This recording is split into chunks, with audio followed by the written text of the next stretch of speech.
Hello class 12 बच्चों, जो last video थी उसमें मैंने आपको लीनियर इक्वेशन सॉल्व करना सिखाया था बाय मैट्रिक्स मेथड। तो उससे मैंने 2 वीडियो बनाई थी क्योंकि मेथड काफ़ी बड़ी थी और डिफरेंट टाइप के क्वेश्चंस थे।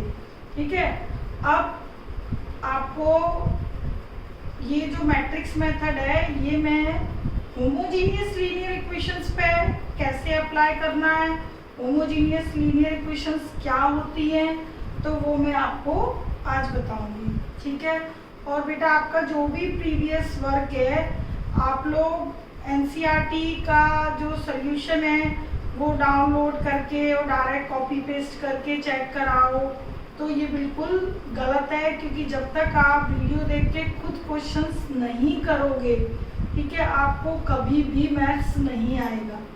तो जब भी आप वीडियो देखो पेपर पेन लो और फिर हर एक टॉपिक क्लियर करो, उसकी डेफिनेशन, टॉपिक, कंसेप्ट्स, मतलब जो भी बेसिक है वो सारा आपको क्लियर होना चाहिए। क्योंकि जब तक आपकी कंसेप्ट्स क्लियर नहीं होंगे ऐसे मैथ्स पढ़ने का क्या फायदा। ठीक है, तो अब ये आपके इस चैप्टर 4 का लास्ट टॉपिक है। इसके बाद हम नया चैप्टर शुरू कर देंगे। तो ये जो लास्ट टॉपिक है, यहाँ तक का काम आप एनसीईआरटी के अलावा जो भी आपको बुक लगवाई है, ठीक है, उसमें से प्रैक्टिस करोगे। वो उसमें नंबर ऑफ क्वेश्चन बहुत ज़्यादा है। ओके, पहले आप वीडियो को के टॉपिक अच्छे से देखो और जो भी मैंने एग्जाम्पल्स कराए हैं साथ के साथ वो एग्जाम्पल्स करो।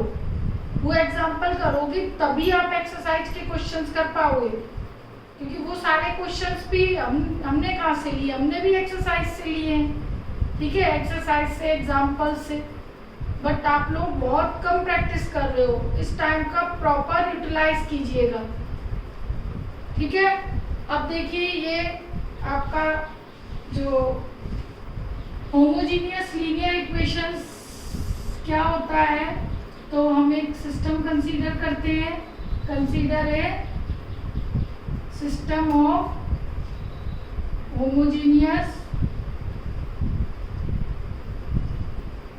लीनियर इक्वेशंस का क्या होगा, a1x b1y c1z is equal to 0, a2x b2y c2z is equal to 0, a3x b3y c3z is equal to 0।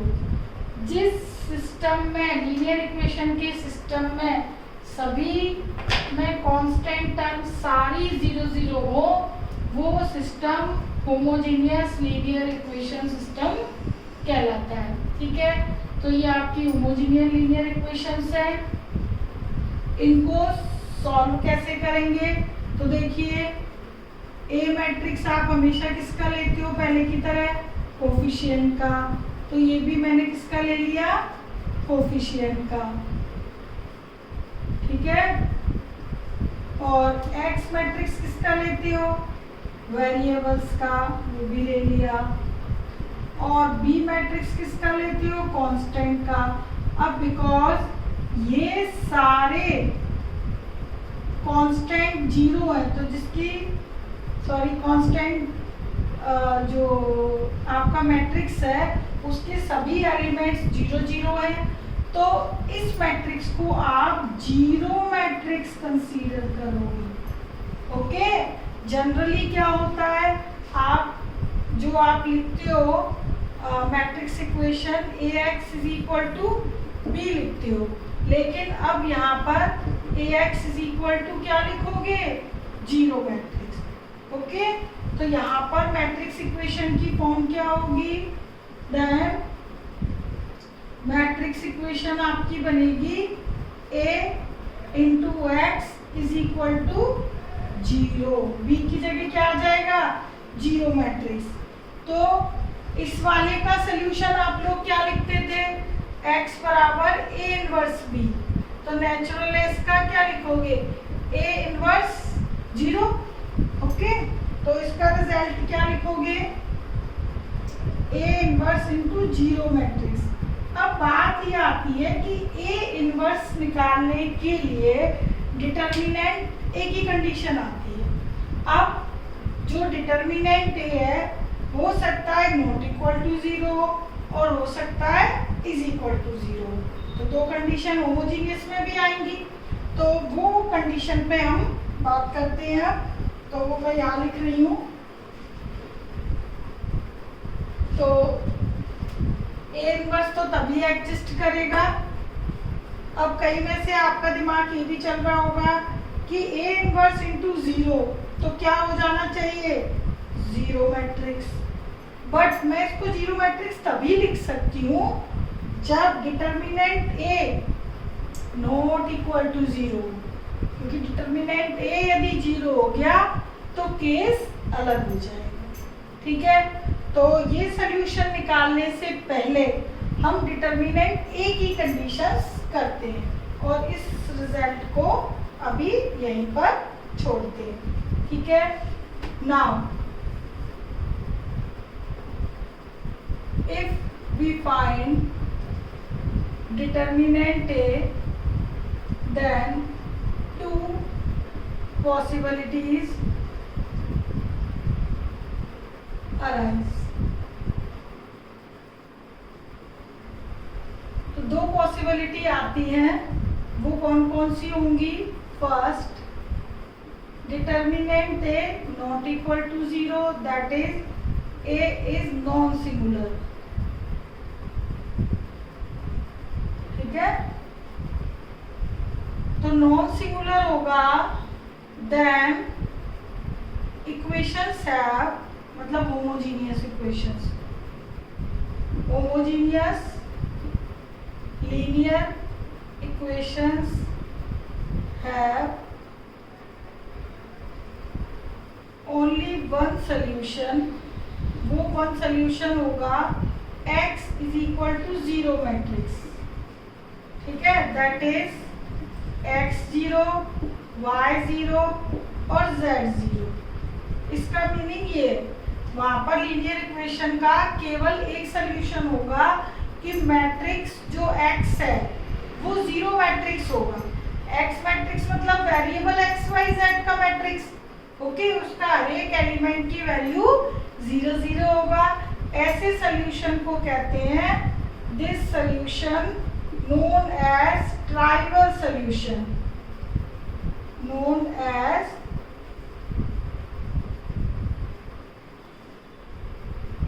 trivial solution। Okay, तो डिटर्मिनेंट ए यदि नॉट इक्वल टू 0 है तो होमोजीनियस लीनियर इक्वेशन का एक ही सोल्यूशन होगा, वो होगा x0, y0, z0। डायरेक्ट लिखोगे। ठीक है, इधर कुछ भी कैलकुलेशन नहीं करनी, आपको ए इनवर्स भी नहीं निकालना, केवल डिटर्मिनेंट ए निकालना। ओके, तो डिटर्मिनेंट ए निकालना है ओनली, एडजॉइंट भी नहीं निकालना। तो डिटर्मिनेंट ए यदि 0 आ गया, that is a singular matrix, then homogeneous linear equations have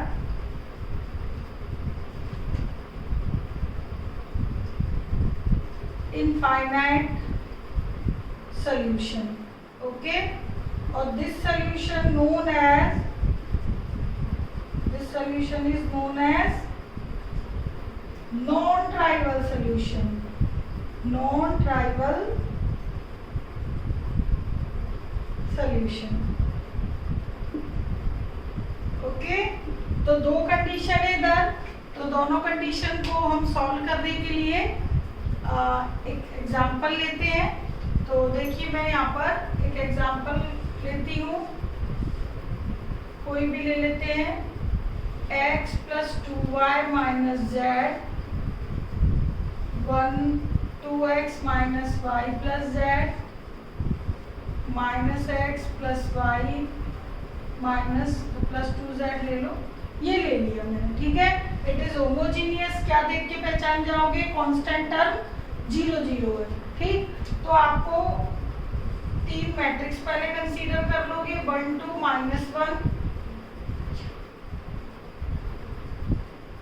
ये मैंने पहला मैट्रिक्स तैयार कर लिया कोफिशिएंट्स का, ये दूसरा मैट्रिक्स तैयार कर लिया, और होमोजीनियस है तो तीसरा मैट्रिक्स क्या लोगे, 0। ओके, सो मैट्रिक्स इक्वेशन क्या हो जाएगी, matrix equation Ax is equal to 0 होगी हमारी। अब हम सबसे पहले क्या फाइंड करेंगे, डिटर्मिनेंट A। ओके, तो डिटर्मिनेंट A देखते हैं क्या आता है, 1 2 -1 2 -1 1, ये इसका डिटर्मिनेंट निकालते हैं।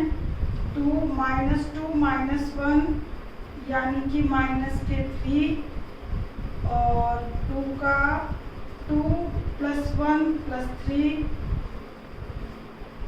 1 -1 0, तो ये आ गया -6 और ये -6, ये 0, तो ये आ गया -12 which is not equal to 0। Determinant एक बार आप भी निकाल लीजिएगा।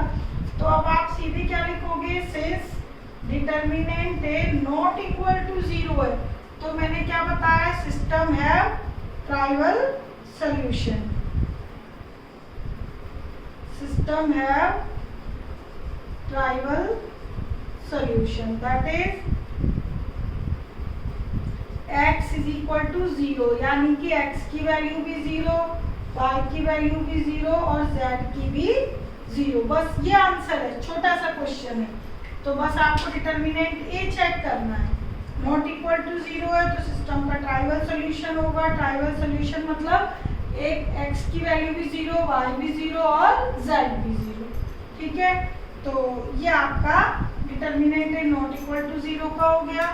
अब ये क्वेश्चन यहाँ पर मैंने एक लिखा हुआ है, ये देखते हैं इसमें क्या आता है, डिटर्मिनेंट A की वैल्यू, ठीक है। तो इसकी determinant A not equal to 0 तो नहीं है, ये इज इक्वल टू 0 वाला मैंने क्वेश्चन लिया है, ठीक है। उसमें आप क्या करोगे वो देखिएगा।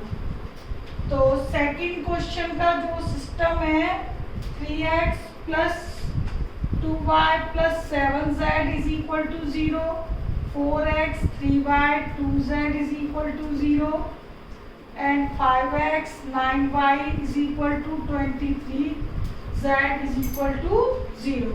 तो इसका मैट्रिक्स A आपका वही कोफिशिएंट का मैट्रिक्स ले लोगे, x वेरिएबल्स का मैट्रिक्स और constant 0 matrix, because homogeneous equation है, ठीक है। तो हमारी मैट्रिक्स इक्वेशन की फॉर्म क्या होगी इस सिस्टम की, Ax इज इक्वल टू 0। सबसे पहले हम क्या फाइंड करते हैं, डिटर्मिनेंट A। तो डिटर्मिनेंट A के लिए डिटर्मिनेंट में लिख लीजिए सारे एलिमेंट। अब हम निकालेंगे इसका डिटर्मिनेंट, 3 और ये आपका आ गया -69 + 18, 2 4 3 12, 92 + 10 7 36 + 15, ओके। तो ये 3 माइनस के 9 में से 8 51 2 102 7 8 51 माइनस 153 माइनस 204 प्लस 357 7 5 3 माइनस के और ये प्लस के, तो ओवरऑल क्या आ गया 0। तो डिटर्मिनेंट A यदि 0 आ जाए तो देखो क्या करना है। तो सिस्टम नॉन ट्राइवल सॉल्यूशन होता है और उसके इनफाइनाइट सॉल्यूशन होते हैं, वो कैसे आप फाइंड आउट करोगे। तो आपको इनफाइनाइट सोल्यूशन का मैट्रिक्स मेथड का लीनियर इक्वेशन का सिस्टम जो कि नॉन होमोजीनियस थी उनका भी हमने किया था लास्ट वीडियो में, लास्ट से लास्ट। ठीक है, तो कुछ उसी टाइप की मेथड है। तो देखिए यहाँ पर आपके पास 3 इक्वेशन है। ओके, तो आपको देखो क्या करना है। फ्रॉम इक्वेशन फर्स्ट से x की वैल्यू y और z की फॉर्म में मैंने कन्वर्ट कर दी। मतलब पहली इक्वेशन x बराबर कर दोगे, कर दी। अब ये वैल्यू सेकंड में पुट कर दो, put it in equation second में मैं पुट कर रही हूँ x की जो ये वैल्यू y और z की टर्म में निकाली है। तो अब जो सेकंड इक्वेशन है वो y और z में हो गई हमारी। ये 8 28 4 का मल्टीप्लाई कर दिया मैंने अपॉन 3 है। 3 टोटल एलसीएम ले लीजिए, 9y 6z 0, ये नंबर 0 हो जाएगा इधर। 8y और 9y 17 minus 34 is equal to 0। y को z की टर्म में कन्वर्ट कर दीजिए, दोनों माइनस है तो एक साइड माइनस की होगी। तो y इज इक्वल टू 7 2 जा 34, तो y इज इक्वल टू आ गया 2z। ठीक है, ये y is equal to 2z इसमें पुट करोगे। ठीक है, तो x की टर्म भी z में कन्वर्ट हो जाएगी और y की तो z में हमने कन्वर्ट करी थी। ठीक है, put y is equal to minus 2z in this equation. तो इस इक्वेशन का नाम चलो मैं 4 रख देती हूँ। इन 4 तो x बराबर माइनस 2y, y को माइनस 2z पुट कर दिया, 7z अपॉन 3, तो माइनस के 4z और माइनस 7 सॉरी प्लस के 4 हो जाएगा, प्लस 4z और माइनस के तो माइनस 3z अपॉन 3, यानी कि माइनस z बचेगा। ये कैलकुलेशन करोगे तो क्या बचेगा, माइनस के z। तो x भी z की टर्म में आ गया और y भी z की टर्म में आ गया। एक बार रिपीट कर देती हूँ, आपको क्या करना है, सबसे पहले पहली इक्वेशन को x के इक्वल मैंने चेंज कर लिया। ठीक है, इसको जो चेंज किया x इक्वल टू वो सेकेंड इक्वेशन में पुट कर दिया। पुट किया, कैलकुलेशन करके ये इक्वेशन y बराबर z में कन्वर्ट कर लो, z में कन्वर्ट कर ली और ये y बराबर जो z में आया है ये वापस इसमें पुट कर दीजिएगा। तो x की वैल्यू भी किसमें आ जाएगी, z में। ओके, तो यानी फर्स्ट और सेकंड की हेल्प लेकर x और y की वैल्यू z की टर्म में कन्वर्ट करनी है। तो वो z की टर्म में मैंने कन्वर्ट कर दिया। अब इसके बाद देखो क्या करना है,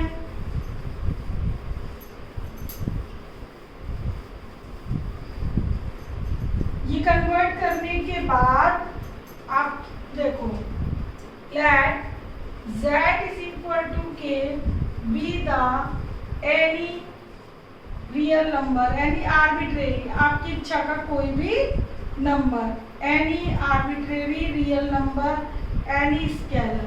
ठीक है, देन z यदि k है तो x इज इक्वल टू क्या होगा, minus k, and y is equal to क्या होगा, माइनस 2k। ठीक है, तो आपके पास k की फॉर्म में तीनों सॉल्यूशन आ गए। तो आप क्या कह सकते हो कि k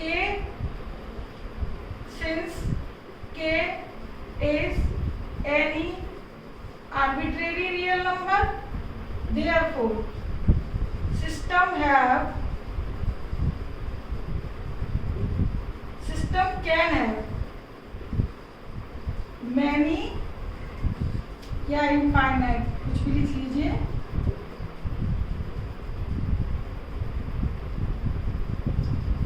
infinite real numbers, system क्या है मैंने, infinite of x Y z. System के पास बहुत सारे रियल नंबर के सॉल्यूशन हो सकते हैं, ठीक है। Infinite solution of real number, ऐसे लिख लो, can have infinite solution of real number of किसके, एक्स वाई जेड के, ठीक है। तो z इज इक्वल टू के है x माइनस के, y minus 2k and z is equal to k. If we put k any number, यदि k आप कोई भी नंबर यहाँ पुट कर सकते हो, k पुट किया 2, तो y क्या आया -4, x क्या आया -2, तो इसलिए मैंने लिख दिया system can have many solutions of real numbers, ठीक है। रियल नंबर्स पे कोई भी सॉल्यूशन हो सकता है, इसकी वैल्यूज का एक्स वाई जेड की वैल्यूज का। तो we can take any real, we can take any values of k, ठीक है। So there are infinite